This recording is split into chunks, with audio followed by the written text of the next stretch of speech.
أنا اسمي أماني حسن.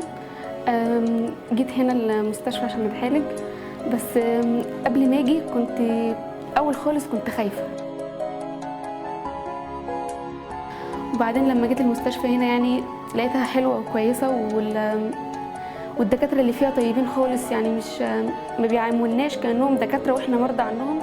وكنت لما كنت هعمل العملية كنت خايفة ان هم يشيلوا شعري خالص، طبعا دي كانت حاجة مضايقاني قوي يعني. بس الدكتور احترم رغبتي طبعا ان انا بحب شعري، فهو عمل العملية بتجميل ومقص الشعر كله، يعني هي حاجة بسيطة خالص. الحمد لله انا دلوقتي خفيت وبقيت بشوف بعينيا كويس قوي، وباجي دلوقتي بعمل هي متابعات اثر في العلاج وكده وبس، والحمد لله على كل حاجة، يعني مش عارفة اقول ايه.